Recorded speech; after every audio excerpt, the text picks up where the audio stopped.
नमस्कार, the view विचार मन्थनको नयाँ अङ्कमा यहाँहरूलाई स्वागत छ।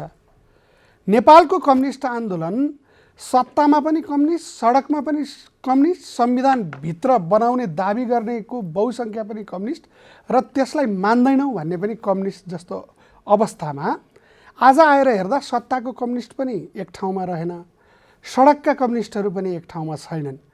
आम जनमत र सर्वेक्षण अनुसार हेर्ने हो भने नेपालमा वाम जनमत भनिन्छ, जसलाई कम्युनिस्ट पार्टीलाई भोट दिने मानिसहरूलाई हेरेर त्यो जनमत अत्याधिक देखिनु, तर समाजवादी ध्येयका निम्ति समर्पित भएर प्राथमिकतामा राखेर काम गरेको कम देखिने एउटा अनौठो संयोग छ भनेर भन्न सकिन्छ।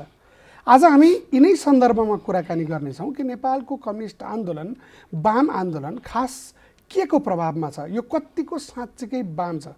आज यो रेकर्ड गरिरहँदाखेरि नेकपा माओवादी केन्द्रको 8औं महाधिवेशनको 8औं दिन चलिरहेको छ। सकिएको खबर अहिलेसम्म आएको छैन। यो आजै सकिन्छ, भोलि सकिन्छ भन्ने टुङ्गो पनि छैन। एउटा निर्वाचनसँग सम्बन्धित कार्यतालिका सार्वजनिक भएको छ। विचारको सन्दर्भमा योपालि नयाँ ढङ्गले विचारको संश्लेषण गऱ्यौँ भनेर माओवादी केन्द्रले दाबी गर्यो। केही समय अगाडि नेकपा एमालेको महाधिवेशन भयो। यसरी महाधिवेशनका विभिन्न श्रृङ्खलाहरू चलि नै रहेका छन्, तर वाम पन्थ चाहिँ त्यहाँ कति झल्किरहेको छ त भन्ने विषयमा आज हामी कुराकानी गर्नेछौँ। र हामीसँग कुराकानीमा हुनुहुन्छ वैज्ञानिक समाजवादी कम्युनिस्ट पार्टीका संयोजक विश्वभक्त दुलाल आहुति। स्वागत छ यहाँलाई कार्यक्रममा। हजुर, धन्यवाद।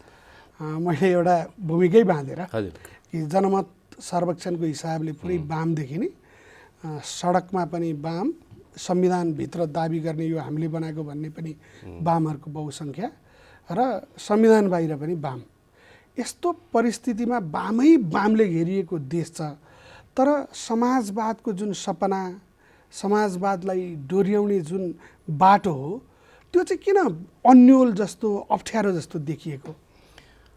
अब यस्तो छ, यो पहिलो कुरा, कम्युनिस्ट आन्दोलन चाहिँ एक देशको फुट्टा आन्दोलन होइन।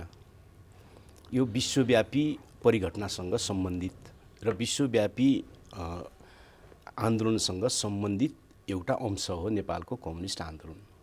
त्यसकारणले कम्युनिस्ट आन्दोलनको अन्यल वा ठहराव जो गतिरोध जस्तो देखा परेको छ त्यो नेपालमा मात्रै होइन, त्यो विश्वव्यापी रूपमा नै कम्युनिस्ट आन्दोलन एउटा शब्दमा भन्दा रक्षात्मक तर अर्को भाषामा भन्दा ठहराव, गतिरोध जस्तो स्थिति छ र त्यसकै एउटा प्रतिबिम्बको रूपमा नेपालमा पनि यो स्थिति देखा परेको छ। यसको कारण के हो त भन्यो भने यो चाहिँ 1976 पछि मार्क्सवादमा आधारभूत रूपमा कुनै विकास भएको छैन र क्युबन क्रान्तिपछि 1959 को क्युबन क्रान्तिदेखि यता संसारभरि चाहिँ क्रान्तिका नयाँ परिघटनाहरू छैनन्, बरु प्रतिक्रान्तिको लहर नै देखिन्छ।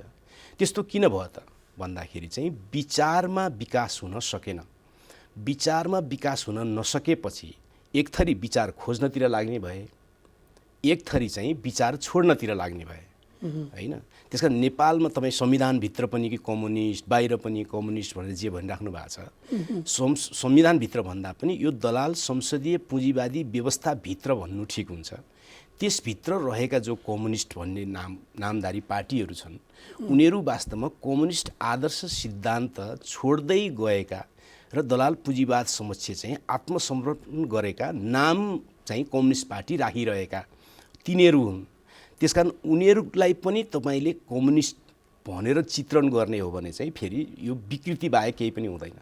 किनकि मार्क्सवादमा आधारभूत सिद्धान्तहरू छोडेकाहरूलाई कम्युनिस्ट भनिँदैन, तिनीहरूलाई दक्षिणपन्थी अवसरवादी भनिन्छ, वा तिनीहरू मौकापरस्त शक्तिहरू भनिन्छ, वा तिनीहरू दलाल पुँजीवादमा रूपान्तरण भइसकेका शक्ति भनिन्छ। त्यसकारण दुई खेमा गरेर हेर्नुपर्छ। जो दलाल पुँजीवादी व्यवस्थाभित्रको अङ्ग बनिरहेका छन् उनीहरू कम्युनिस्ट होइनन्। नाम त हिटलरले पनि समाजवादी राख्छ नि, त्यो त अर्को विषय भयो होइन। जो संसदीय व्यवस्थाभित्रबाट होइन बाहिरबाट नयाँ परिवर्तन गर्नुपर्छ भनेर जो प्रयत्न गरिरहेका छन् उनीहरू कम्युनिस्ट आन्दोलनको कित्ता त्यो हो। उनीहरूभित्र कति प्रष्टता छ त्यो अर्को छलफलको विषय भयो, तर नियतका हिसाबले र उनीहरूको आधारभूत दृष्टिकोणका हिसाबले उनीहरू चाहिँ कम्युनिस्ट आन्दोलन हुन्। त्यसकारण यसलाई फरक गरेर हेर्नुपर्छ भन्ने लाग्छ मलाई।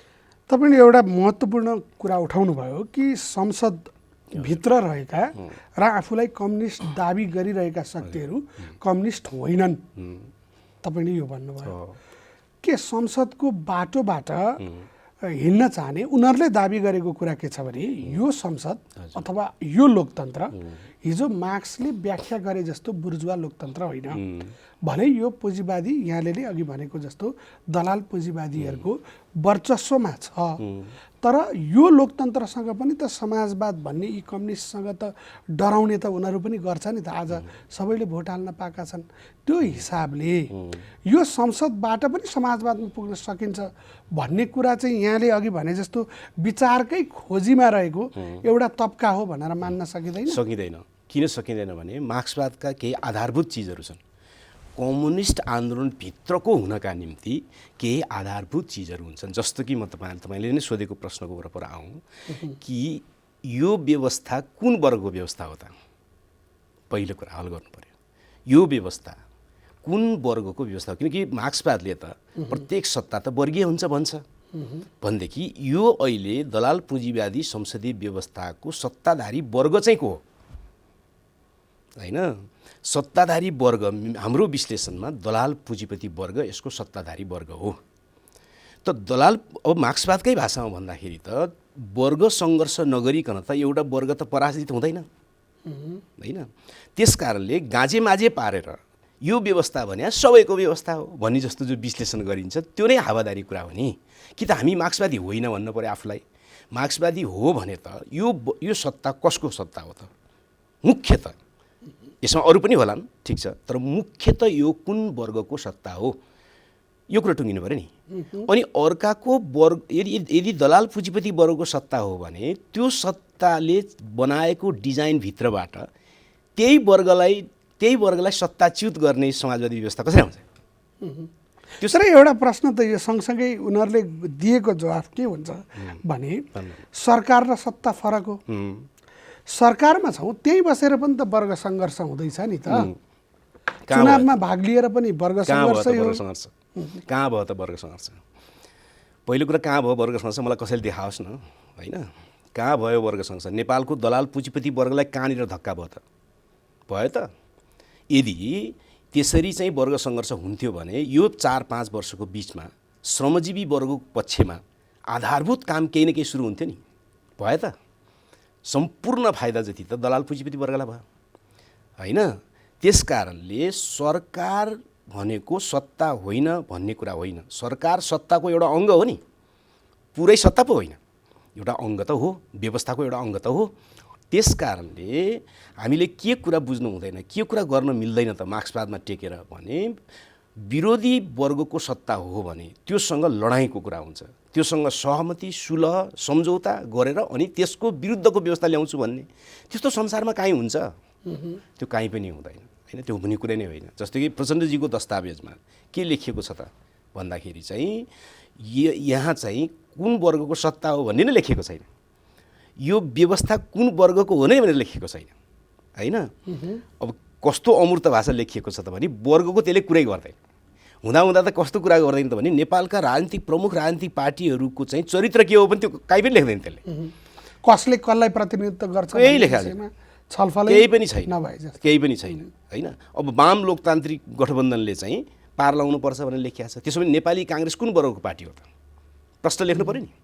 नेपाली किन लेखेन त त्यो दस्तावेजमा भन्दाखेरि नेपाली काङ्ग्रेस दलाल पुँजीपति वर्गको पार्टी हो भनेर लेख्ने बित्तिकै त होइन त्यो वर्गसँग त सङ्घर्ष गर्नुपर्छ भन्ने कुरा लेख्नुपर्ने हुन्छ। वाम लोकतान्त्रिक भनिएको गठबन्धन नै नबन्ने स्थिति भन्दैन नि होइन। त्यस कारणले गर्दाखेरि असैद्धान्तिक कुरा गरेर अनि आफूलाई कम्युनिस्ट हो भनिराख्ने कुरा चाहिँ मिल्दैन। त्यो एक प्रकारको सैद्धान्तिक रूपमा अपराध हो। भने पछाडि आज तपाईँ नेकपा एमालेको अस्तिको गएको महाधिवेशन, अहिले माओवादी केन्द्रको जारी रहेको महाधिवेशन, त्यहाँ प्रस्तुत भएका विचारहरूलाई हेर्दा त्यहाँभित्र वामपन्थ स्पेस अथवा कम्युनिस्ट आन्दोलन अगाडि बढाउने कुनै बीज देख्नुहुन्न? त्यो कम्युनिस्ट आन्दोलन नै होइन हेर्नुहोस्। अब ती पार्टीहरूमा हजारौँ कार्यकर्ताहरू छन्, क्रान्तिकारी नियतका कार्यकर्ताहरू छन्, देशभक्त कार्यकर्ताहरू छन्, साम्राज्यवाद विरोधी कार्यकर्ताहरू छन्। तर ती पार्टीहरूले आफ्नो पार्टीभित्र विचार शून्यताको जो यात्रा चलाए जसको कारणले ठुला सैद्धान्तिक प्रश्नमा चाहिँ बहस नै गर्न नसक्ने जमात तयार भयो। यथार्थ त्यही हो बहस नै गर्न नसक्ने जमात तयार भयो होइन। त्यसमाथि त्यो पार्टीहरू, ती दुईटै पार्टी त वास्तवमा त्यसको नेतृत्व पङ्क्ति त दलाल पुँजीपति वर्गमा रूपान्तरण भइसकेको छ नि। त्यसको नेतृत्व पङ्क्ति त दलाल पुँजीपति वर्गमा रूपान्तरण भइसकेको छ होइन। अब कार्यकर्ताको विशाल पङ्क्तिलाई के लागेको छ त भने हाम्रो नेतृत्व पङ्क्ति चाहिँ दलाल भइसकेको छैन भन्ने लागेको छ। विश्वास लागेको छ। विश्वासवाद नै हो त्यो त, फेडिजम हो त्यो त, विश्वासवादी कुरा हो होइन। त्यसले गर्दाखेरि उनीहरूले के गरिराखेका छन् त भने आम ती कार्यकर्ताहरूको भावनामाथि चाहिँ नयाँ नयाँ जलप लगाइदिएर होइन, नयाँ नयाँ कुरा गरेर होइन, नयाँ विचारको विकास गरौँ भन्ने विचार चाहिँ के रहेछ त भने मदन भण्डारीले जे ल्याए त्यही रहेछ होइन। यही व्यवस्थाभित्र चुनाव लड्ने, सहकार्य गर्ने, पुँजीपतिहरूसँग लड्ने, अनि त्यहाँबाट समाजवाद ल्याउने। उनीहरूले गडबड गऱ्यो भने अर्को ढङ्गले नै सोध्न सकिन्छ, त्यो त मदन भण्डारीले लेखेको त हो नि होइन। नयाँ विचार ल्याउने भन्ने, तर मदन भण्डारीको एकचोटि म ती कार्यकर्ता नेता साथीहरूलाई अनुरोध पनि गर्न चाहन्छु, मदन भण्डारीले ल्याएको जनताको बहुदलीय जनवाद एकचोटि पढ्नुहोस्। त्योभन्दा तात्विक रूपमा अहिले माओवादी केन्द्रले पारित गरेको दस्तावेज रहेछ भनेदेखि म जे गर्न पनि तयार छु भनेको त्यसकै सेरोफेरोमा। त्यसको सेरोफेरो होइन, त्यही नै हो, ठ्याक्कै सेरोफेरो पनि होइन, त्यही नै हो। तर एउटा प्रश्न यहाँले भन्नुभयो कि मदन भण्डारीको जनताको बहुदलीय जनवादले भने जतिको पनि लोकतन्त्र कबोल गरे जतिको पनि यदि वर्गपक्ष दर्ता त्यहाँ देखिएन भनेर त फेरि त्यो नेकपाभित्रै हिजो जतिखेर नेकपा थियो त्यहीभित्रै ठुलै बहस भयो नि। त्यो ठुलो भ्रम हो। 3वटा 4वटा पार्टी विभाजित भए। विभाजित भएको सिद्धान्तको कारणले विभाजित भएन, त्यो अर्कै कारण छ। विभाजनको छलफल छुट्टै गरौँला होइन। तर मदन भण्डारीको बहुदलीय जनवाद भनेको विशुद्ध पुँजीवादी कार्यक्रम हो होइन, विशुद्ध पुँजीवादी कार्यक्रम हो। पुँजीवादीहरूले जे भनेका छन् मल्टिपार्टी डेमोक्रेसी भनेर, मदन भण्डारीले त्यहाँभन्दा बढी केही पनि भनेको होइन। तर भइदियो के त भन्दाखेरि एउटा स्थापित नेता होइन, ठुलो पार्टी, त्यसपछि त्यहाँभित्रको ठुलो गुटले भनिसकेपछि त सत्य हुँदै जान्छ नि त, सत्य लाग्दै जान्छ नि, लाग्दै जान्छ। हुँदा त हास्यास्पद रूपमा के समेत बनायो त एमाले भन्दाखेरि त्यो अब कार्यदिशा मात्रै होइन, त्यो त हाम्रो सिद्धान्त हो भने होइन। भनेपछि अब यस्तो सिद्धान्तहीनता र यस्तो खालको चाहिँ हालतलाई त के भन्नु छ र टिप्पणी गर्नु कुनै अर्थ छैन होइन। त्यसकारणले अहिले माकेले पारित गरेको दस्तावेज फेरि एकपल्ट सबै साथीहरूले पढे हुन्छ, मदन भण्डारीको बहुदलीय जनवादभन्दा आधारभूत रूपमा केही पनि फरक छैन। तर एउटा नयाँ संश्लेषणको हिसाबले खास गरी अन्तर्राष्ट्रिय परिस्थितिलाई बुझ्ने सन्दर्भमा योभन्दा अगाडि कम्युनिस्ट पार्टीहरूको ठुलो तबकाले यो चाहिँ अर्धसामन्ती अर्ध औपनिवेशिकै भनिआएको, अनि पुँजीवाद भन्दाखेरि पनि प्रारम्भिक पुँजीवाद, बल्ल बल्ल पुँजीवाद पनि बलजफ्ती भन्नुपर्छ भनेर भनेको। तर आजको चाहिँ जुन अन्तर्राष्ट्रिय परिवेश हो, जसरी पुँजीवाद हुर्किँदैछ, जुन वित्तीय पुँजीवादले चाहिँ भनिन्छ कि मार्क्सवादी अर्थशास्त्रीहरूले बताउँछन्, त्यो वित्तीय पुँजीवादको अङ्ग त्यो भित्र घुसायो, यो चाहिँ एक हिसाबले ठिक दिशामा छलफल अगाडि बढायो भन्ने एउटा छलफल पनि छ। त्यस्तो केही छैन। म दुईवटा कुरा भन्छु। पहिलो कुरा, नेपाली समाजलाई पुँजीवादी समाज भन्ने पार्टी नेपालको पहिलो नेमोकिपा हो, यो कुनै नयाँ विश्लेषण होइन। त्यसपछि श्याम श्रेष्ठजीहरूले भन्नुभयो, कुनै नयाँ विश्लेषण होइन होइन। त्यस कारण यो त धेरै पहिलादेखि भनिआयो। तर गाँठो परेको अन्तै हो। गाँठो परेको कहाँ हो त भने दुईवटा कुरामा छ। नेपालमा पुँजीवादी जनवादी क्रान्ति भयो कि भन्ने छ यहाँ भन्ने प्रश्न यी पार्टीहरूको। तर वास्तवमा नेपालमा पुँजीवादी जनवादी क्रान्ति कहिले पनि भएन। पुँजीवादी यसमा त दाबी गरेको छ एमाले, त्यही भन्छ, त्यही त त्यसबाट टुक्रिएको त्यसो नभनिकन, त्यही भन्छ, त्यही त म भन्दैछु, माओवादी त्यही भन्छ। त्यसो नभनिकन त उहाँहरूको खेतीपाती चल्दैन नि। पुँजीवादी जनवादी क्रान्ति भएको हो भने त राष्ट्रिय पुँजीवाद विकास भएको हुनुपर्छ नि, हो कि होइन? उद्योग धन्दा कल कारखानाको चाहिँ चाङ लाग्या हुनुपर्छ नि, हो कि होइन? होइन, पुँजीवादी जनवादी क्रान्ति हुने भनेको त सामन्त वर्गलाई अन्त्य गरेर हो। जुन बेलामा राजतन्त्र फाल्नुलाई पुँजीवादी जनवादी क्रान्ति भनिएको छ नि, राजतन्त्र स्वयं दलाल पुँजीवादको प्रतिनिधि भइसकेको थियो।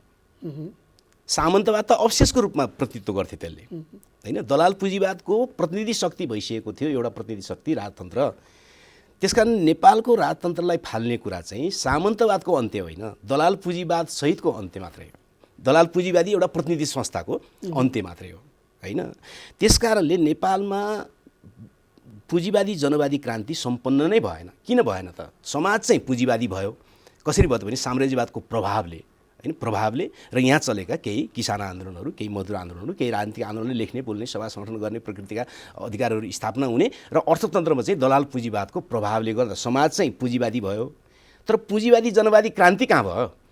पुँजीवादी जनवादी क्रान्ति भएकै छैन नेपालमा हैन। अब उहाँहरूलाई समाज पुँजीवादी भइसके पछाडि त भनेको पुँजीवादी भइसक्यो भने पछाडि त क्रान्ति बिनै भयो भन्ने यहाँको निष्कर्ष। इन्डियामा पुँजीवादी क्रान्ति भयो त, तर समाज त पुँजीवादी भयो नि हैन। संसारका त्यस्ता थुप्रै देशहरू हुन्छ। अमेरिकामा पुँजीवादी क्रान्ति भयो, अमेरिकामा त पुँजीवाद त्यतिकै लगाएर राख्या हो, माथिबाट लगाएर राख्या हैन।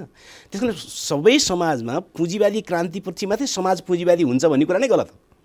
त्यस्तो होइन, आफ्नो विशेषता हुन्छ। नेपालमा पुँजीवादी जनवादी क्रान्ति भएन, अब पनि कहिले पनि हुँदैन हैन। किन हुँदैन त भने पार गरिसक्यो, त्यो स्टेज नै पार गरिसक्यो। दलाल पुँजीवादी समाज बनिसक्यो, तर पुँजीवादी जनवादी क्रान्ति भएको होइन। पुँजीवादी जनवादी क्रान्ति भएको भने त राष्ट्रिय पुँजीपति वर्ग सत्तामा पुग्छ नि। कहाँ राष्ट्रिय पुँजीपति वर्ग सत्तामा छ त? दलाल पुँजीपति वर्ग सत्तामा छ होइन। त्यस कारणले पुँजीवादी जनवादी क्रान्ति भयो भन्ने जो विश्लेषण छ, अझ केलाई जोड्छन् त उहाँहरू भन्दाखेरि लेनिनले भनेको कुरालाई जोड्छौँ हैन। लेनिनले चाहिँ रुसमा भएकोलाई हामीले भने जसरी भएन, तर आफ्नै मौलिकतामा भयो भनेर लेनिनले भनेको थिए। बिल्कुल लेनिनले भनेको दस्तावेजमा पनि त्यही छ। लेनिनले भनेको कुरा ठिक हो। त्यो किन थियो त भने त्यो युग अर्कै थियो। त्यो एकाधिकार पुँजीवादको युग थियो। त्यहाँ राष्ट्रिय पुँजीपति वर्गलाई नष्ट गर्नका निम्ति एकाधिकार साम्राज्यवादी पुँजी आउँथ्यो। तर आजको युग त्यो होइन। आजको युग राष्ट्रिय पुँजीपति वर्गलाई नष्ट गर्नका निम्ति साम्राज्यवाद आउँदैन, बरु राष्ट्रिय पुँजीपति वर्गलाई दलाल बनाउनका निम्ति साम्राज्यवाद आउँछ हैन। बिल्कुल फरक चरित्र हो यो। त्यस कारणले गर्दाखेरि चाहिँ पुँजीवादी जनवादी क्रान्ति यहाँ भइसक्यो भन्ने कुरा नै गलत छ एक हैन। उहाँहरूले त्यसो भन्नु परेको छ। फेरि किन भन्नु परेको छ हेर्नुहोस्, म सुनाउँछु। पुँजीवादी जनवादी क्रान्ति भइसक्यो भनेपछि चाहिँ राष्ट्रिय पुँजीपति वर्गलाई विकास गर्दै हामी समाजवादको आधार तयार पार्छौँ भन्न मिल्छ। जबकि नेपालमा वर्गको रूपमा राष्ट्रिय पुँजीपति वर्ग नै छैन। कहाँ छ? मध्यम वर्गलाई पनि राष्ट्रिय पुँजीपति वर्गको तल्लो हिस्सा भनिन्छ, तर त्यो राष्ट्रिय पुँजी बनाउन सक्ने हैसियतको त हुँदैन मध्यम वर्ग त हैन। पछि नेपालमा राष्ट्रिय पुँजीपति वर्ग अब वर्गको रूपमा छैन। त्यस कारणले राष्ट्रिय पुँजीपति वर्गलाई अगाडि बढाएर न समाजवादको आधार तयार हुन्छ, न जनवादी क्रान्ति नै हुन्छ, केही पनि हुँदैन। तर राम कार्कीले राख्नुभएको फरक मतमा त यो एउटा कुरा उहाँले यही एउटा लाइन छ कि दलाल पुँजीवादका विरुद्ध राष्ट्रिय पुँजीपति वर्ग राष्ट्रिय पुँजीको विकास गर्छु भन्नु चाहिँ यथास्थितिमै रुमल लिने कुरा हो। हाम्रो सङ्घर्ष सोझै पुँजीवाद विरुद्ध हुनुपर्छ भन्ने त राख्नु भयो नि। यसलाई कसरी हेर्नुहुन्छ? होइन, यस्तो छ। त्यो त यस्तो भयो। यसका विरुद्ध लड्नुपर्छ भन्ने लड्ने कुनै दिशा त छैन। पहिलो कुरा त राम कार्कीजीको प्रस्तावलाई सुझाव भन्नुभएको छ उहाँले, सुझाव पूरक पनि भन्नुभएको छ उहाँले। त्यस कारण त्यो प्रचण्डजीकै दस्तावेजभित्रकै मिलाउन सकिने अंश भयो त्यो उहाँले भने। तर एउटा कुरा भनिदिनुहोस् कि कुनै पूर्वाग्रह हिजो माओवादी आन्दोलनसँग चाहिँ विविध कारणले छुटिएको यो वा त्यो कुराको पूर्वाग्रहलाई एकछिन उतारेर कि यो आन्दोलनमा आज कम्युनिस्ट आन्दोलनमा कम्युनिस्ट पार्टीहरूले सैद्धान्तिक रूपले संश्लेषण गर्नुपर्ने विषय त आजको पुँजीवाद के हो, यो विरुद्ध कसरी लड्ने र समाजवादमा पुग्ने भन्ने नै हो नि। यसको ओरिएन्टेसनमा चाहिँ यो माओवादीको दस्तावेज, चाहे त्यो प्रचण्डले पेश गर्नुभएको दस्तावेज होस्, राम कार्कीको पूरक होस् वा त्यहाँभित्र टिप्पणीका हिसाबले चाहिँ लेखनाथ नेउपानेको केही चर्चा भएको थियो यो सञ्चार माध्यममा, यो तिनटै कुरालाई एक ठाउँमा राखेर हेर्दा पहिलो कुरा त तपाईँले भन्नुभयो कि पूर्वाग्रह पीडित नहुनुहोस् भनेर।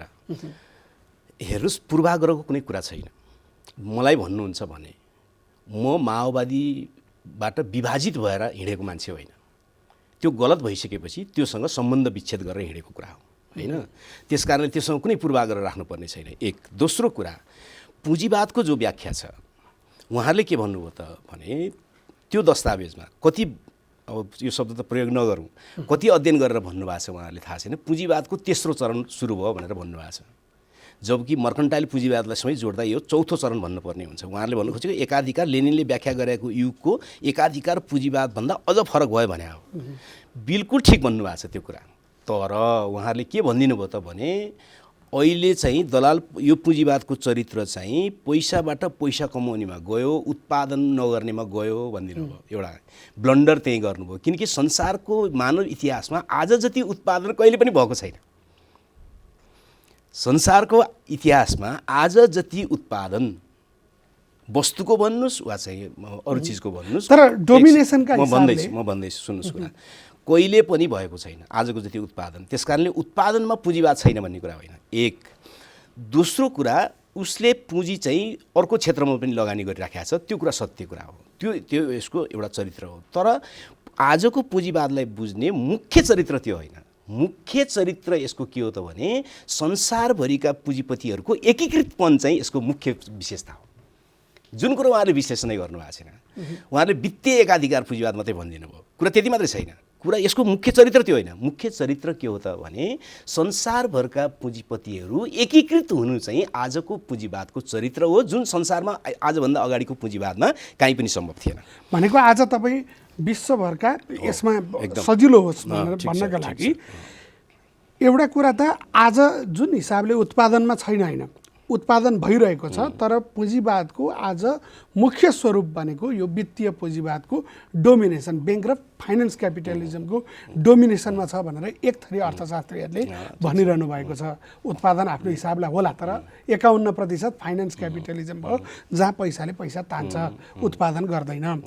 दोस्रो, यहाँले यो कुरालाई कसरी हेर्नुहुन्छ थप व्याख्या गरिदिनु पर्यो र यसमा यहाँकै प्रश्नमा जोडेर कि आज हिजो साम्राज्यवादी युद्धको चरणमा हुँदाखेरि जसरी विभिन्न साम्राज्यवादी शक्तिहरू पुँजीपतिहरू एक आपसमा अन्तर्विरोध थियो, आज त्यो छैन भन्न खोज्नु भएको हो। म भन्दैछु दुईटै कुरा, तपाईँले भने दुईटै कुरा भन्दैछु। पहिलो कुरा, अहिले उत्पादनमा चाहिँ छैन भन्ने जो विश्लेषण छ यसको समस्या के हो म तपाईँलाई भन्छु।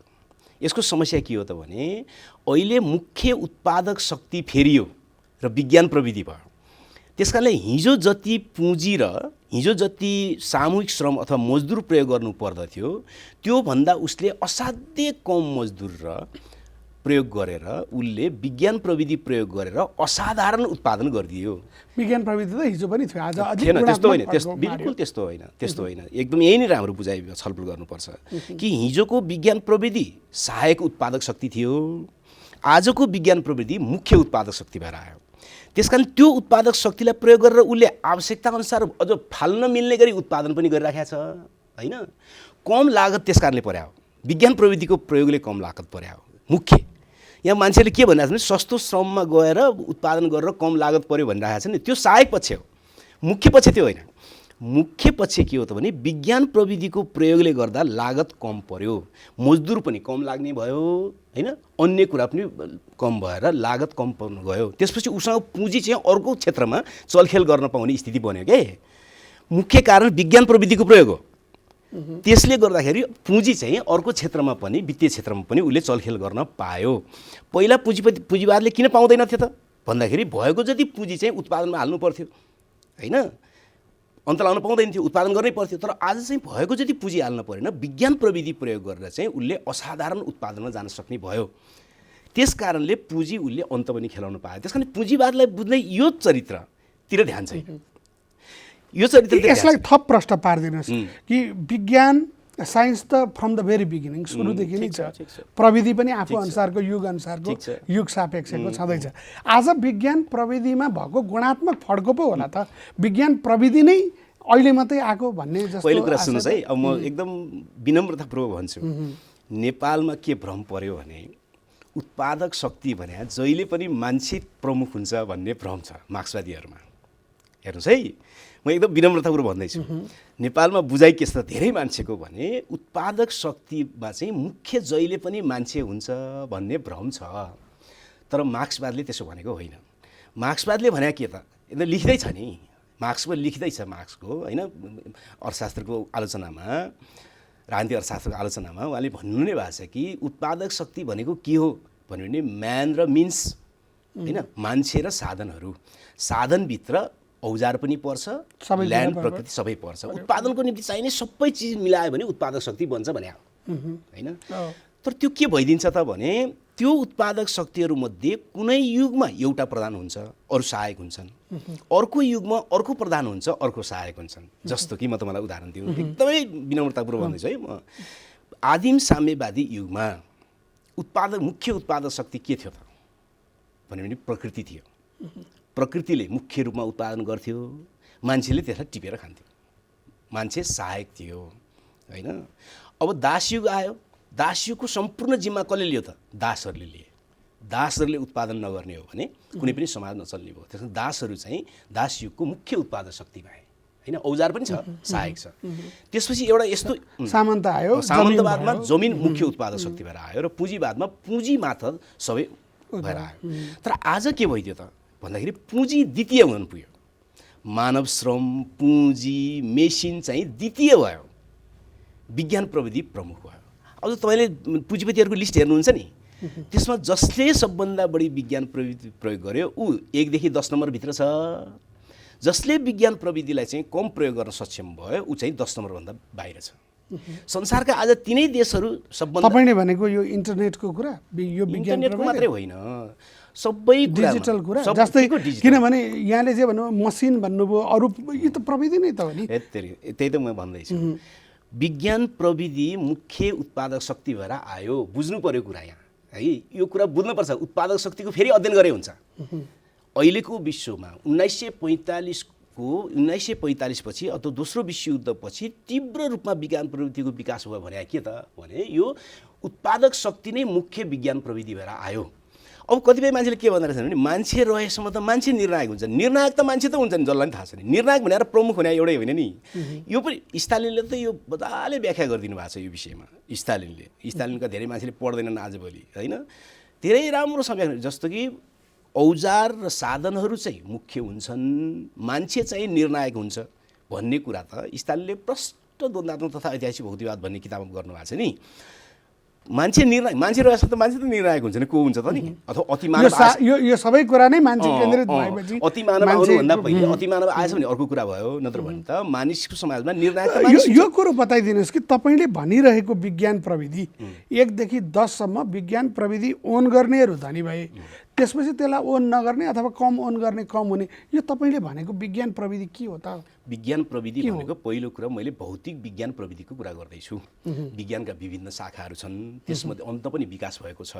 तर भौतिक विज्ञान प्रविधिको कुरा गर्दा त्यो नै अहिलेको सामान उत्पादन गर्ने, कृषि उत्पादन गर्नेमा सबभन्दा महत्त्वपूर्ण र निर्णायक भूमिका अथवा मुख्य भूमिका त्यसले खेल्न थाल्यो। जस्तो कि इजरायलको माटो संसारको सबभन्दा खराब माटो मध्ये पर्छ, तर 11-12% मान्छेहरू कृषिमा लागेर सबै जनतालाई खुवाएर बाहिर पनि निर्यात गर्छन् कृषि सामग्री। के कारणले भन्दाखेरि विज्ञान प्रविधिको प्रयोग गरे उनीहरूले होइन। सबभन्दा धेरै जमिन भएको भारतले त्यसो गर्न सक्दैन। किनकि साइन्स एन्ड टेक्नोलोजीलाई उसले प्रयोग गर्न सकेन। त्यसकारणले विज्ञान प्रविधि नै अहिलेको उत्पादनको क्षेत्रको मुख्य भूमिका खेल्यो। उत्पादक शक्ति नै मुख्य चाहिँ विज्ञान प्रविधि भयो। मान्छे छ, मान्छे पनि उत्पादक शक्ति छ, तर त्यो सहायक हुन पुग्यो। मेसिन पनि छ अथवा चाहिँ जमिन पनि छ अथवा पुँजी पनि छ, त्यो सहायक हुन पुग्यो। यो कुरा बुझेपछि मात्रै आजको पुँजीवादलाई बुझ्न सकिन्छ होइन। न त यो बढी यो हिजोको जसरी पुँजीपतिहरूले, म यहाँलाई सजिलो हुने गरी बताउँछु कि हिजो पनि पुँजीपतिहरूले उत्पादनका साधनमाथिको स्वामित्व पुँजीपतिहरूको भइसकेपछि त्यो पुँजीवाद हुँदै गयो, त्यसमा पुँजी अगाडि आयो। आज पनि त्यो उत्पादनका साधन जसले फड्को मार्यो, विज्ञान प्रविधि मार्फत फड्को मार्यो, त्यो पुँजीपतिको पक्षमा त्यो वर्गले स्वामित्व लिइसके पछाडि त यो त उही पुँजीवाद भयो नि। त्यसो हो भने त्यसरी म तपाईँलाई प्रश्न गर्छु, तपाईँसँग 2 करोड पैसा छ, मसँग टेक्नोलोजी छ, पैसा छैन, तपाईँ म कहाँ आउनुहुन्छ कि म तपाईँ कहाँ जान्छु? तपाईँ म कहाँ आउनुहुन्छ? त्यो टेक्नोलोजी नै पैसाले गर्दा मात्रै त्यो सम्भवै छैन भन्ने पनि कुरा छ। के भन्नुहुन्छ तपाईँसँग टेक्नोलोजी आफै भोइटमा त आउँदैन, त्यसरी अध्ययन गर्ने खाली त आउँदैन, त्यसरी अध्ययन गर्ने होइन। जमिन बेचेर पैसा आयो नि त, त्यसकारण सामन्तवाद भन्ने होइन नि त, त्यस्तो कुरा गर्नु होइन। सामान होइन, टेक्नोलोजी नै निश्चित पुँजीमै के फरक पर्यो त? के फरक पर्यो त? त्यसले पुँजीकै बलमा एकाधिकार पुँजीवाद भयो प्रतिस्पर्धाबाट भनेदेखि चाहिँ पुँजीकै बलमा टेक्नोलोजी विकास भयो अनि टेक्नोलोजीले चाहिँ नयाँ युगमा लग्यो त के फरक परेर? त्यसले केही फरक परेन। मुख्य कुरा आजको मुख्य उत्पादक शक्ति विज्ञान प्रविधि भयो। त्यो विज्ञान प्रविधिको कारणले आजको प्रकृतिको पुँजीवाद भयो। त्यो कस्तो पुँजीवाद भयो भन्दाखेरि वित्तीय एकाधिकार मात्रै होइन, वित्तीय एकाधिकार त्यसको एउटा सानो चरित्र मात्रै हो। त्यसको मुख्य चरित्र चाहिँ के हो भने संसारभरिका पुँजीपतिहरू एकीकृत हुने चरित्र भयो यो पुँजीवादको। यो चाहिँ यसको विशेषता हो। जस्तो कि भन्छ नि, दोस्रो विश्वयुद्धपछि कति वर्ष भयो? 70 वर्ष लाग्यो। तेस्रो विश्वयुद्ध भयो? भएन। किन भएन? किनकि विज्ञान प्रविधिलाई प्रयोग गरेर संसारका पुँजीपतिहरू गुट बनाएर लड्नु परेन, बरु संसारका पुँजीपतिहरू मिलेर बहुराष्ट्रिय कम्पनी मार्फत संसार लुट्न सम्भव भयो। किन युद्ध गर्ने होइन, उनीहरू टार्नलाई सफल भए, अहिलेसम्म टार्न सफल भए, मिलेर खाउँ हो। टार्न किन सफल भयो भन्नेमा जानु पऱ्यो नि। उनीहरूले टारे भनेर लेखिदिन्छन् क्या, टार्न किन सफल भए, किन सफल भयो त भने विज्ञान प्रविधिले संसारभरिका पुँजीपतिहरूलाई त्यसो पुँजीवादमा आएको सङ्कटले गर्दाखेरि पनि सङ्कटले सधैँ युद्धैतिर लान्छ भन्ने पनि छैन। त्यो सङ्कटका लागि फेरि उनीहरू एकत्रित हुनुपर्ने त्यो अर्को पक्षबाट हेर्ने डाइनामिक्स पनि 1910 को आसपासमा आएको मन्दी के गरी हल गरे त क्रमशः? त्यो त युद्धमै गयो। 40 पछाडि पनि 1910 को 2010 को भने मैले, सरी 2010 को 2010 पछाडि पछि कहाँ युद्धमा गए? त्यो त युद्धमा गएन, 1910 भन्दा युद्ध भने मैले होइन। 2010 को मन्दी जो अहिलेसम्म पनि फाटफुट बाँकी छ युरोपतिर कयौँ देशहरूमा, त्यो उनीहरूले कसरी हल गरे त भने बहुराष्ट्रिय पुँजीद्वारा हल गरे होइन। अमेरिकाको समेत ऋण तिर्न चिनले ऋण दिए होइन, आफ्नो उद्योग सारे अन्य ठाउँमा गरे। सम्भव भयो नि त। केले सम्भव गरे त भन्दाखेरि त्यो विज्ञान प्रविधिमा आधारित पुँजीवाद छ के, त्यसलाई प्रयोग गरेर उनीहरूले सम्भव बनाए। विश्वयुद्ध पनि उनीहरूले टार्न किन सम्भव भयो भन्दाखेरि विज्ञान प्रविधिलाई प्रयोग गरेर संसारभरिका पुँजीवादीहरू एकीकृत भए। त्यस कारण आजको पुँजीवादलाई बुझ्ने हो भने यो पुँजीवादको चौथो चरण हो। मर्कन्टाइल पहिलो हो, प्रतिस्पर्धात्मक दोस्रो, एकाधिकार पुँजीवाद तेस्रो, यो भूमण्डलीकृत पुँजीवाद। यसको मुख्य विशेषता भनेको संसारभरिका पुँजीपतिहरू एकीकृत हुने चाहिँ यसको मुख्य विशेषता हो होइन। यो चौथो चरण हो। यो पुँजीवादको चरित्रलाई विज्ञान प्रविधिसँग जोडेर नबुझ्ने हो भने नयाँ क्रान्तिको थ्योरी पनि आउँदैन, कार्यदिशा पनि बन्दैन। तर हिजोका पुँजी पनि विज्ञान प्रविधिबाट अलग थिएनन् होला, किनभने त्यही अनुसारको सापेक्षतामा थियो। यहाँले भनेको एउटा महत्त्वपूर्ण कि यो क्यापिटलिजम ट्रान्सनेसनल भइसक्यो कि एउटा राष्ट्रिय, त्यसो भए राष्ट्रिय पुँजी विकास गर्ने भन्ने आम एउटा कार्यदिशा छ नि। यो त ट्रान्सनेसनल क्यापिटलिजम त्यो सम्भव नै छैन, नै अगाडि आइसकेपछि त्यो सम्भव छैन। अब संसारमा हाम्रो जस्तो मुलुकमा अथवा तेस्रो मुलुक भन्छन् नि, उत्पीडित राष्ट्र भनौँ, उत्पीडित राष्ट्रहरूमा अब राष्ट्रिय पुँजी विकास भन्ने कुरा हास्यास्पद कुरा हो, असम्भव कुरा हो। तपाईँ नेपालका ब्याङ्कहरू हेर्नुहोस्, नेपालका क क्लासका अधिकांश ब्याङ्कहरू अन्तर्राष्ट्रिय पुँजीसँग जोडिए, यो कुरा सत्य होइन। अब नेपालमा चाहिँ दलाल पुँजीवादले के गर्छ भने 3 प्रकारको काम गर्छ। एउटा केही पनि उत्पादन गर्न दिँदैन, अर्को छद्म उत्पादन गर्छ। छद्म उत्पादन भनेको त्यसको नाफाको 51% भन्दा बढी पैसा चाहिँ विदेश जाने। यहाँ चाहिँ सामान बनाएको भने ब्रोइलर कुखुरा के, ब्रोइलर कुखुराको चाहिँ 70 देखि 75% पैसा चाहिँ विदेश जान्छ होइन, 25% मात्रै यहाँ बस्ने हो भन्छ। हामी आत्मनिर्भर भएका छौँ भन्छ, त्यो छद्म उत्पादन गर्छ। तेस्रो चाहिँ हाम्रो जस्तो मुलुकको प्राकृतिक स्रोत साधन लुट्नलाई लगानी गर्छ होइन, जस्तो सिमेन्टमा होइन, चुनढुङ्गा खानका निम्ति, पानी खानका निम्ति, जलविद्युतमा लगानी गर्छ। यो 3टा कुरा दलाल पुँजीवादले गर्छ। भनिसकेपछि यहाँ राष्ट्रिय पुँजीपति वर्ग कसरी निर्माण गर्छ? राष्ट्रिय पुँजीपति वर्ग दलाल पुँजीवादका विरुद्ध आज कम्युनिस्टहरूले, वामहरूले के का लागि लड्छन् त? अब आजको पुँजीवादले हाम्रो जस्तो देशमा दलाल पुँजीवाद निर्माण गरेको हुनाले, राष्ट्रिय पुँजीपति वर्ग सखा पारिदिएको हुनाले अब हामी जनवादी क्रान्ति पनि गर्न सक्दैनौँ, समाजवादको आधार तयार पार्न पनि सक्दैनौँ। हामी के गर्न सक्छौँ? समाजवादी व्यवस्था बनाउँदै अब समाजवाद पूर्ण गर्नका निम्ति लड्न सक्छौँ। हेर्नुहोस् है, अहिलेदेखि क्रान्ति पनि गर्दैनौँ तर व्यवस्था बनाउँदै यसलाई थप व्याख्या माग्यो यसले।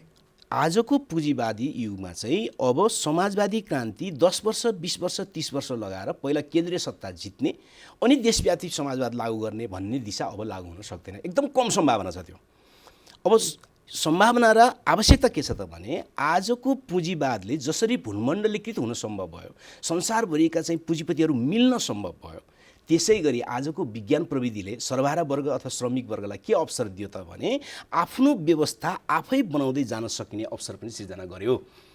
हेर्नुहोस् है कसरी त, म भन्दै कसरी त भने हिजो पुँजीपति वर्गले अतिरिक्त मूल्यको निर्माण वा बिचौलिया पुँजीको निर्माण कसरी गर्थ्यो त भन्दाखेरि उपभोक्ता र उत्पादनकर्ताको बिचमा सम्बन्ध विच्छेद गराएर गर्थ्यो होइन। तर आज के भइदियो त भने उत्पादक र उपभोक्ताको बिचमा 24 घण्टा नियमित सम्पर्क हुन सक्ने र एउटै सङ्गठनमा परिचालित हुन सक्ने त्यस्तो विज्ञान प्रविधिको युग आयो। त्यसकारणले अब पुँजीवादले के गर्न सक्दैन त भन्दाखेरि बिचौलिया अनिवार्य रूपमा खडा गर्ने व्यवस्था टिकाइराख्न अब सक्दैन। किन बिचौलिया के कारणले थियो त भन्दाखेरि उत्पादक र उपभोक्ताको बिचमा सम्बन्ध विच्छेद हुन सक्ने परिस्थिति थियो। भनेपछि यहाँ दलाल पुँजीवाद पनि टिकिरहन सक्दैन भन्ने तपाईँको सक्दैन। निष्कर्ष यदि समाजवादीहरूले आफ्नै अर्थतन्त्र बनाउन थाले भने दलाल पुँजीवादसँग लड्न सकिन्छ। भनेको त्यो त अघि सुरुवातमै यहाँले भन्नुभयो कि कम्युनिस्ट आन्दोलन एक ठाउँको मात्रै होइन, यो अन्तर्राष्ट्रिय हो भनेर भन्नुभयो। तपाईँले अहिले सङ्केत गरेको समाजवादीहरूको अथवा कम्युनिस्टहरूको वामपन्थीहरूको आफ्नै अर्थतन्त्र भनेको चाहिँ यो ग्लोबल स्केलको कुरा गर्दै हुनुहुन्छ। मैले पहिला त हाम्रो समाजमा जुन ठाउँमा हामी छौँ त्यहीँबाट बनाउन सुरु गर्नु पर्यो होइन। मैले भने नि, मैले अर्थशास्त्रै जोडेर भनेको छु कि हिजो पुँजीवादले बिचौलिया किन खडा गर्न सम्भव भएको थियो त भन्दाखेरि उपभोक्ता र उत्पादनकर्ताको बिचमा सम्बन्ध विच्छेद गराउन सम्भव थियो होइन। नुवाकोटको उपभोक्ता र सिराहाको काउली उत्पादनकर्ताको बिचमा सम्बन्ध विच्छेद सम्भव थियो, भेटै सम्भव थिएन। चिठी पत्र गर्दाखेरि पनि धेरै टाइम लाग्थ्यो, एउटै सङ्गठन पनि नेटबाट बनाउन सम्भव थिएन। तर आज विज्ञान प्रविधिले के गरिदियो त भने सबै उपभोक्ताहरू र सबै उत्पादनकर्ताहरूको बिचमा नियमित सम्पर्क हुन सक्ने, एउटै सङ्गठन बन्न सक्ने र आफैले भाउ तोक्ने गरी निर्माण गर्न सकिने सम्बन्ध स्थापित भयो, त्यो सम्भव भयो। त्यसकारणले अब के गर्न सकिन्छ त भने कम्युनिस्टहरूले आफ्नो समाजवादी अर्थतन्त्र अहिलेदेखि बनाउन सुरु गर्न सम्भव छ। जस्तै यसलाई थप भन्नै पर्ने भयो। जस्तो कि अब म तपाईँलाई उदाहरण राख्छु। चितवनका ब्रोइलर कुखुरा उत्पादनकर्ताहरू 85% मोटामोटी वामपन्थी होइन। अब त्यसको खपत सबभन्दा बढी कहाँ हुन्छ त भने राजधानीमा हुन्छ। त्यहाँ पनि सबभन्दा बढी भोट हाल्ने कसलाई? वामपन्थीलाई हो। वामपन्थीले उत्पादन गर्यो, वामपन्थीले खायो हो नि। अब उत्पादनकर्ताले 1 किलो कुखुराको मासु कति पाउँछ? 130 रुपियाँ पाउँछ। यहाँ खाने मान्छेले कति तिर्छ? 350 देखि 400 रुपियाँ तिर्छ हो। उत्पादनकर्ता एउटै पार्टीको, खाने पनि एउटै पार्टीको। एउटै पार्टीकोले उत्पादन गर्छ, 130 रुपियाँ पाउँछ, खानेले 400 रुपियाँ तिर्छ। त्यो 250-300 रुपियाँ कहाँ जान्छ? त्यो यहाँका निश्चित केही कोल्ड स्टोरहरूले लैजान्छन् हो। त्यो प्रक्रियामा जान्छ भनौँ न, आजको अर्थतन्त्रको प्रक्रियामा त्यो जान्छ। अब एउटै पार्टीको चितवनको उत्पादक र एउटै पार्टीको खाने काठमाडौँको मान्छेलाई एउटै ढङ्गले सङ्गठित हुन रोक्या केले? अब रोक्न सक्छ? अबको युगमा सम्भव छैन। यदि उनीहरू दुइटै मिलेर एउटा कोल्ड स्टोर बनाउँछन्, वितरण प्रणाली बनाउँछन् भन्दै के हुन्छ? उपभोक्ता र उत्पादनकर्ता र वितरणकर्ता मिलेर भाउ तोक्छन् भने त्यो समाजवादी हुन्छ होइन। किनकि उपभोक्ताले भनिदिन सक्छ तिमी स्वाभाविक समाजवादी होइन। त्यस कारणले गर्दाखेरि आजको युग अब यो सम्भव छ भन्ने एकदम सम्भव छ, एकदम सम्भव छ। जस्तै एउटा अहिले जस्तै काठमाडौँमा पठाओ चल्छ, ठिक छ। यहाँ सिधै जो ट्याक्सी चालक हो ऊ र जो त्यो सवारी साधनको सेवा लिने सेवाग्राही हो उसको बिचमा आज पठाओ चाहिँ लोकप्रिय हुँदैछ, जसले 25% लिन्छ भन्ने सुन्नमा आएको छ। 10% 20% यस्तै छ। 25% चाहिँ बुझाउनुपर्छ भन्ने सोद्धाखेरि केही भन्थे भने आज त्यस्ता खालका प्रयोगहरू बलियो बन्दै गएको। तपाईँले भनेको उपभोक्ता र उत्पादक बिचको डाइरेक्ट साइनोको चाहिँ खोइ त कसरी मिल्यो त? मिल्यो। तपाईँ 1000 जना पठाओ चढ्नै पर्ने साथीहरू छन् होइन, 1000 जना र चाहिँ 1000 वटा मोटरसाइकलहरू चाहिँ पठाओको सेवा दिन तयार छन् भने उनीहरूले पठाओ जस्तो एप निर्माण गरेर एउटै सञ्जालमा जोडे त सकिहाल्यो नि। पठाओ भने कम्पनी चाहिँदैन नि, त्यसलाई 20% दिनै पर्दैन नि। त यी गर्न सम्भव छ भन्ने कुरा किन सम्भव भएन? तपाईँ चढ्ने मान्छे, म चलाउने मान्छे, हामी सङ्गठन बनाऊ। अब यो काम गर्नको लागि चाहिँ कुनै अवरोध आउँदैन? अवरोध आउँछ। अवरोध आएपछि लड्नुपर्छ। के अवरोध आउँछ? अवरोध के आउँछ भने दलाल पुँजीपतिले त्यसपछि उसको घाटा हुन थालेपछि उसले आक्रमण गर्छ, टोले गुन्डा लाउँछ, पुलिस लाउँछ, सबै लाउँछ। त्यसका विरुद्ध प्रतिरोध सङ्घर्ष विकास गर्नुपर्छ। वर्ग सङ्घर्ष त्यहाँ हुन्छ होइन। जसरी तपाईँ सामुदायिक वन बनाउनुहुन्छ र पाले राख्नुहुन्छ नि, त्यसै गरी तपाईँ आफ्नो उत्पादन, आफ्नो बजार, आफ्नो वितरक, आफ्नो सबै बनाउनुहुन्छ नि, बनाइसकेपछि स्वाभाविक रूपमा त्यो छुट्टै समाज व्यवस्था बन्न थाल्छ। त्यो समाज व्यवस्था दलाल पुँजीवाद र पुँजीवादलाई खपिसक्दै हुँदैन। उनीहरूले सुरुदेखि अब एउटा प्रश्न आयो कि यो सानो कुरा चाहिँ जसरी तपाईँले भन्नुभयो कि यहीँका ब्याङ्कहरू पनि अन्तर्राष्ट्रिय सञ्जालमा छन्, क वर्गका होलान्, यहाँका ख ग घ वर्गका ब्याङ्कहरू ती कसँग सम्बन्धित छन्, यो हिसाबले हेर्ने हो भने एउटा ग्लोबल चेनमा छ। तपाईँले भनेको तलदेखि यो सङ्घर्ष सुरु गरेर एउटा समाजवादी आर्थिक प्रणालीभित्र सबै उपभोक्ता र चाहिँ त्यसका उत्पादकहरू एक ठाउँमा आउने प्रक्रिया सुरु गर्दा आजको साम्राज्यवादी विश्व व्यवस्थासँग कोलिजन हुने ठाउँ त सुरु हुन्छ नि त? कोलिजन हुँदैन। भिडन्त हुन्छ। त्यही कोलिजन भिडन्त भिडिन्त कोलिजन त्यही भनेको मैले कि कोलिजन त सुरुवात हुन्छ, त्यो कोलाइड हुन थालिसके पछाडि त्यो शक्ति कसरी निर्माण हुन्छ? ऊ त अन्तर्राष्ट्रिय हिसाबले बलियो छ। आज अन्तर्राष्ट्रिय केन्द्र अथवा यो ग्लोबलाइजेसन पुँजीवादी ग्लोबलाइजेसनको अल्टरनेटिभ ग्लोबलाइजेसन त बनाउन सकिने आधार छन्, बन्दैछ भन्छ नि। जस्तो यहाँको कम्युनिस्टले यहाँ आफ्नो जति प्रतिशत हुन्छ समाजवादी अर्थतन्त्र, समाजवादी संस्कृति, समाजवादी सत्ता निर्माण गर्न थाल्छ नि, एउटा सिङ्गो व्यवस्था। त्यसै गरी भारतको कम्युनिस्टले बनाउन सक्दैन, बङ्गलादेशको कम्युनिस्ट बनाउन सक्दैन। संसारभरिका कम्युनिस्टहरू अहिले त के भयो भने हेर्नुहोस्, विगत 100 वर्षदेखिको लाइनमा त के भयो त भने पहिला 10 वर्ष 20 वर्ष 50 वर्ष 70 80 वर्ष लगाएर जहिले हामी पहिला केन्द्रीय सत्ता कब्जा गरौँला अनि समाजवाद बनाउन भन्या हुनाले पो गडबड भएको त।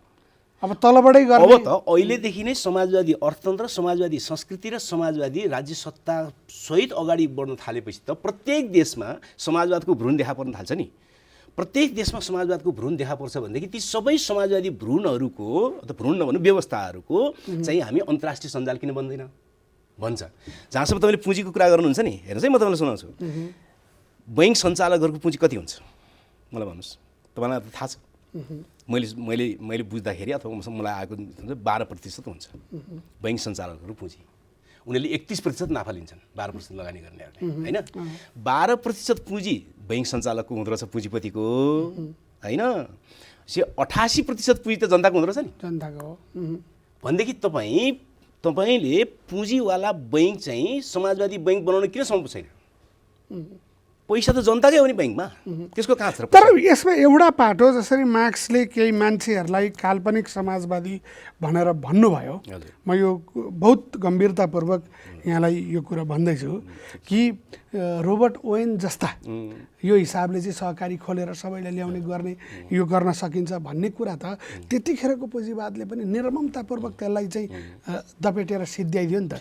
यहाँले आज साम्राज्यवाद सेनासहित, सैन्यसहित, राज्य सत्तासहित सबै शक्तिहरू हातमा बसेको जुन साम्राज्यवाद छ त्यसको विकल्पमा फेरि अल्टरनेटिभ हिसाबको त्यो कुनै सत्ता खडा नै भएको छैन, त्यो सञ्जालै खडा भएको छैन। तपाईँ तलबाट निर्माण गर्दै जाने अनि उसँग आएको कुरा चाहिँ प्रतिरोधीबाट विकास हुन्छ भनेर भन्नुहुन्छ भने कतै यो कल्पनाका कुरा मात्रै होइन, काल्पनिक समाजवादी कुरा भएन। मैले बुझेँ, तपाईँको प्रश्न जायज छ। मार्क्सले भनेको कुन सन्दर्भमा हो त भने त्यति बेलाको उत्पादक शक्तिको सापेक्षतामा भनेको हो काल्पनिक समाजवादी भनेर। आज हामी त्यो युगमा छैनौँ नि त। आज त विज्ञान प्रविधि नै मुख्य उत्पादक शक्ति भएको युगमा छौँ। त्यसको अर्थ के हो त भने विज्ञान प्रविधि भनेको प्रकृति हो, त्यो माथि कसैको एकाधिकार हुन सक्दैन, जसले प्रयोग गर्यो त्यसले गर्न सक्छ, होइन? त्यसले गर्दाखेरि मार्क्सको युगमा हामीले यस्तो कुरा गरे भए काल्पनिक समाजवादी हुन्थ्यो। आज हामी चाहिँ विज्ञान प्रविधिको युगमा छौँ र यो कुरा अझै बुझ्न र बुझाउनु पर्ने प्रश्न बुझिसकेपछि त अर्कै हो कि यो विज्ञान प्रविधि जसले हातमा लियो त्यसको स्वामित्व कहाँ आउँछ र? आउँछ, कसरी आउँछ भने म तपाईँलाई सुनाउँछु नि। आज स्वामित्वको प्रश्न त तपाईँलाई साम्राज्यवादले अथवा आजको पुँजीवादले सेना खडा गरेर, पुलिस खडा गरेर, अदालत खडा गरेर, राजनीतिक दलहरू खडा गरेर, कानुन बनाएर। तपाईँको कुरा ब्राजिलको जनसङ्ख्या कति छ, होइन? 16 करोड 20 करोड जति, होइन? उत्तर कोरियाको जनसङ्ख्या कति छ हामी सबैलाई थाहा छ, थोरै छ। भूगोल पनि यत्रो छ, आर्थिक सङ्कट भन्छन्, होइन? ब्राजिलले परमाणु बम बनाएन, उत्तर कोरियाले बनायो। ब्राजिललाई कसले छेक्यायो? ब्राजिललाई अमेरिकाले अहिले पनि हेपिराखेको छ, उत्तर कोरियासँग सिमानामा गएर हात मिलाउन जान्छ, कसले रोक्यो? त्यो सँगसँगै अन्तर्राष्ट्रिय सम्बन्धको चिन त्यहाँ छ भन्ने हुन्छ, उसको त्यति मात्रै कुरा होइन, मात्रै होइन होला, तर त्यो पनि मुख्य के हो त भने उसले विज्ञान प्रविधि प्रयोग गर्नका निम्ति एटम बमको विज्ञान प्रविधि, परमाणु बमको, हाइड्रोजन बमको विज्ञान प्रविधि प्रयोग गर्नका निम्ति उसले चाह्यो, कोसिस गर्यो, 20औं वर्ष मेहनत गर्यो, उसले बनाएको, होइन? जसले कोसिस गरेन उत्पीडित भइराख्यो, होइन? हप्काइमा परिराख्यो। त्यसकारण विज्ञान प्रविधि भनेको चाहिँ कसैको सम्पत्ति हुँदैन। जबसम्म तपाईँ प्रयोग गर्न खोज्नुहुन्न, आज जस्तै भन्नु न सामान्य इन्टरनेटकै सञ्जालकै कुरा गर्नुहुन्छ भने पनि आज तपाईँ जसको स्वामित्वमा छ उसले क्लाउड रोकिदिन सक्छ, सर्भर रोकिदिन सक्छ। हामीले यस्तो कुरा गर्नु हुँदैन। किन गर्नु हुँदैन भनेको भने यस्तो कुरा किन गर्नु हुँदैन भनेको भने अर्कोले त्यो आफ्नो बनाउँछु भनेर नलडेसम्म त एक्लैको हुन्छ नि त। जस्तो कि व्हाट्सएप भन्ने कसले बनाएको भनेको पुँजीपतिले बनाएको। व्हाट्सएप भन्ने एकजना बेराले बनाएको, युक्रेनको एकजना बेराले वेटरले बनाएको। आज त्यो अर्को स्वामित्व सरिसक्यो, त्यो उसले बेच्यो त, उसले बेच्यो त होइन। मैले भनेको विज्ञान प्रविधि चाहिँ कसैले पनि प्रयोग गर्न सक्छ होइन। तर तपाईँले भने जस्तो आफ्नो स्वतन्त्र अर्थतन्त्र खडा गर्ने, त्यो स्वतन्त्र अर्थतन्त्रलाई टिकाउने स्टेट मेसनरी यदि अब सुन्नुहोस्, मैले अघिकै प्रश्न थियो म भनिहाल्छु। हामीले के भने होइन त भने सहकारी चलाएर 2-4वटा गोलबेडा रोपेर काउली उत्पादन गरेर एउटा बजार खोलेर क्रान्ति हुन्छ भनेको होइन। भनेको के हो त भने हिजो मुक्त क्षेत्र आधार क्षेत्रको निर्माण, रक्षा र विस्तारको निम्ति भयानक प्रतिरोध सङ्घर्ष हुन्थ्यो। आज चाहिँ वैज्ञानिक समाजवादी अर्थतन्त्र, राजनीति र संस्कृति सिङ्गो समाजवादी व्यवस्था बन्छ, जति प्रतिशत बन्न सुरु गर्छ त्यो व्यवस्थाको रक्षा विस्तारको निम्ति प्रतिरोध सङ्घर्ष हुन्छ भने भयानक वर्ग सङ्घर्षबाट बन्छ भनेको बुझ्नुपर्ने कुरा यही होइन। हिजो पनि गरे के हो त क्रान्तिहरू गर्दा ठिक छ कि टिक्दैन भन्ने सवाल चाहिँ अझै यो छलफल गर्नुपर्ने। हिजो भन्दा यो धेरै प्रतिशत टिक्छ। हिजो अर्थतन्त्र बिना राजनीति मात्रै गरेर त कम्युनिस्ट आन्दोलन यहाँसम्म आयो भनेदेखि अब आफ्नो समाजवादी अर्थतन्त्र सहित राजनीति गर्दाखेरि हिजोभन्दा बढी अगाडि जाने सम्भावना हुन्छ। यो सजिलै भन्न सकिन्छ। अब जाँदा जाँदै हामी अन्तिममा पनि आयौँ। हामीले यो एउटा नयाँ कि आज प्रविधि नयाँ उत्पादक शक्तिको रूपमा मुख्य ठाउँमा आयो भनेर भन्नुभयो र समाजवादी अर्थतन्त्र तलैबाट बनाउन सकिन्छ भन्ने भयो। केही प्रश्न मेरा रहे कि यो कतै काल्पनिक समाजवादी ढाँचामा त गएन भन्ने कुरा यो छलफल गर्दै गरौँला। अब ओभरअल नेपालको समाजवादी आन्दोलनको निम्ति पनि यहाँको मूल दृष्टिकोण त यो कुरा भइहाल्यो, सत्ता बाहिरबाट सम्भव छ भनेर यहाँले अघि सुरुमा जे भन्नुभयो यो कुराकानी गर्नलाई। अब यसमा चाहिँ दलहरू सङ्गठित हुने र यो कुराकानीमा लाग्ने प्रक्रिया चाहिँ कहिलेबाट सुरु हुन्छ? पहिलो कुरा बुझ्नु पर्यो, मैले भनेको एउटा खरो प्रश्न कुरा म भन्छु आज। त्यो के त भने कम्युनिस्ट आन्दोलन भनेको पुँजीपति वर्गको सरकारको सट्टा अर्को सरकार बनाउनका निम्ति कम्युनिस्ट आन्दोलन चलेको होइन, सुरु भएकै होइन। कम्युनिस्ट आन्दोलन भनेको राज्य सत्ता सहितको पुरानो व्यवस्था, एउटा व्यवस्थाका 3-4वटा अङ्ग हुन्छन् मुख्य होइन। अर्थतन्त्र हुन्छ, सत्ता हुन्छ, राजनीति हुन्छ, संस्कृति हुन्छ, सामाजिक व्यवस्था हुन्छ। त्यसकारण सरकार परिवर्तन गर्नका निम्ति कम्युनिस्ट आन्दोलन आएकै होइन, यसले त सिङ्गो व्यवस्थालाई परिवर्तन गर्नका निम्ति आएको हो। त्यसकारणले सिङ्गो व्यवस्थालाई परिवर्तन गर्ने कम्युनिस्ट आन्दोलनको लक्ष्य हो भने कुनै पनि प्रतिक्रियावादी व्यवस्थाको मूल चिज भनेको त्यसको सशस्त्र बल हुन्छ। त्यो सशस्त्र बललाई भङ्ग नगरेसम्म नयाँ व्यवस्था स्थापित हुँदैन भन्ने कुरा जबसम्म नेपालका चाहिँ संसदभित्र पसेका कथित कम्युनिस्टहरूले भ्रम दिइरहन्छन्, बुझाउँदैनन्, त्यो बेलासम्म संसदवादभित्रको विशाल कम्युनिस्टहरूलाई माया गर्ने फौजले धोका खाइ नै रहन्छन्। तर मानिलिउँ तपाईँले सोचे जस्तै अर्थतन्त्रको सुधार कुनै कम्युनिस्ट पार्टी अहिलेकै हाम्रो संविधान अन्तर्गतको सरकारमा बस्ने, यहाँको तपाईँले भनेको सशस्त्र बल सेना प्रहरी सशस्त्रको जुन पङ्क्ति छ त्यसले तलबाट हुर्किरहेका साना साना जुन समाजवादी प्रयत्नहरू छन् तिनलाई जोगाउने काममा लिएर लग्न सकिँदैन? सकिन्न।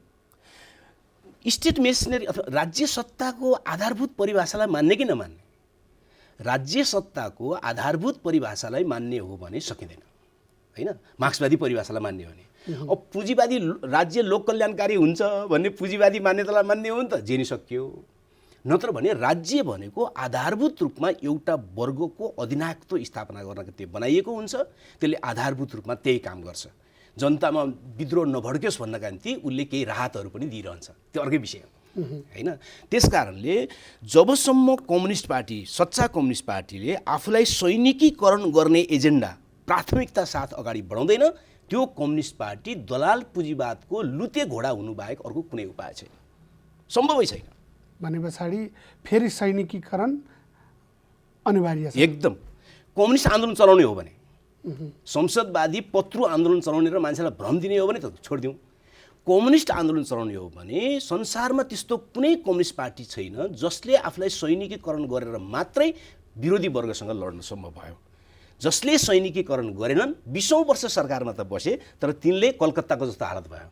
संसारमा एक मात्र सहर छ खुट्टाले गाडा तान्ने, होइन 25 वर्ष शासन केरला त गर्दाखेरि- राम्रै छ भनिन्छ नि 25 वर्ष शासन गर्दाखेरि पनि कलकत्तामा ती गाडा तान्ने खुट्टाहरूले केरला त मुक्ति राम्रै पाए। छ भनिन्छ। केरला के राम्रै छ भनेको के हो? हामी कस्तो कुरा गर्दै रहेछौँ भन्दाखेरि चाहिँ मध्य प्रदेश भन्दा त राम्रो छ नि, फलानु भन्दा त राम्रो छ नि। त्यो त सापेक्षतामा यसरी कुरा गर्ने होइन नि। जाने कुरा त्यहाँको हो नि त। वर्ग यहाँले सुरुमै भनेको त्यहाँको वर्ग अनुसार। फासला के छ, त्यहाँको श्रमिकहरूको स्थिति के छ भन्दाखेरि आधारभूत रूपमा फरक छ त छैन नि त होइन। त्यसकारण अब ल यो अन्तिममा ट्वाक्क भनिदिनुहोस् छोटोमा कि कुन वर्गले हजुर अहिले तपाईँले भनिरहेको कुरा बोक्ने वर्ग चाहिँ कुन हो नेपालमा?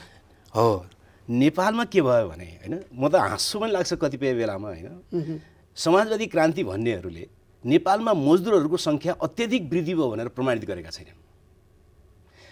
बहुसङ्ख्यक मजदुरहरू नभएसम्म समाजवादी क्रान्ति चाहिँदैन, हो कि होइन? हुँदैन अथवा हुँदैन पनि त्यसको चाहिँदैन पनि। मेटेरियल कन्डिसनै हुँदैन भन्ने उनीहरूले त्यो विश्लेषण गरेका छैन। तर यसको विश्लेषण सुन्नुहोस्, म भन्छु। नेपाल अहिले बहुसङ्ख्यक मजदुरहरूको देश हो, श्रमिकहरू। कसरी भन्दाखेरि निम्न मध्यम वर्ग विघटन भयो नेपालमा होइन। 2 रोपनी खेत भएको, 5 रोपनी बारी भएको, एउटा कुकुर, एउटा बिरालो, एउटा गाई, एउटा सागबारी, एउटा घर भएको थियो नि त्यो निम्न मध्यम वर्ग, जो मोटामोटी जीवन धान्थ्यो। त्यसले नै पुलिस दिन्थ्यो, त्यसले नै शिक्षक दिन्थ्यो, त्यसले नै चाहिँ सिपाही दिन्थ्यो, त्यसले नै नेताहरू दिन्थ्यो, कार्यकर्ता दिन्थ्यो नि त्यो वर्गले। निम्न मध्यम वर्ग ठुलो थियो। त्यो निम्न मध्यम वर्ग विगत 20-25 वर्षको प्रक्रियामा चाहिँ विघटन भयो। कसरी विघटन भयो त भन्दाखेरि उत्पादन चाहिँ बढेन, उपभोग्य अनिवार्य सामानहरूको लिस्ट चाहिँ ह्वात्तै बढ्यो होइन।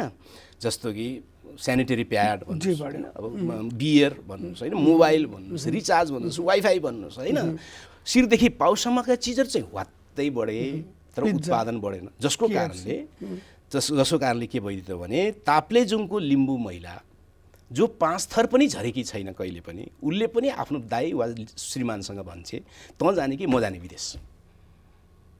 उसले देखिसके जग्गा पनि छ, घर पनि छ, सागबारी पनि छ, कुकुर पनि छ, बिरालो पनि छ, बाख्रा पनि छ, तर चाहिँ बच्चाको पढाइ त्यहाँबाट हुँदैन, उपचार गर्नु पैसा त्यहाँबाट आउँदैन, जीवन अगाडि बढ्दैन भनेपछि त्यो वर्ग ह्वात्तै अहिले विदेश पलायन गयो श्रम गर्नलाई। भनेपछि नेपाल निम्न मध्यम वर्ग विघटन भएर अब श्रमिक वर्गको बहुसङ्ख्यक भएको देश भयो। त्यसकारणले समाजवादी क्रान्ति चाहिन्छ भनेको हो। त्यसकारण नेपालमा त अहिले श्रमिकहरूको सङ्ख्या त अत्यधिक बढ्यो नि, ज्यालादारी श्रमिक के होइन।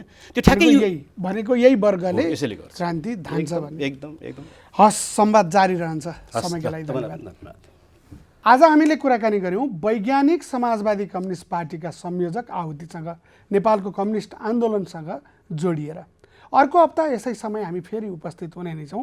त्यतिन्जेलसम्मका लागि जनताद्वारा जनताका लागि प्रसारित जनता टेलिभिजन हेरिरहनुहोस्। आजलाई द भ्यू विचार मन्थन यति। नमस्कार।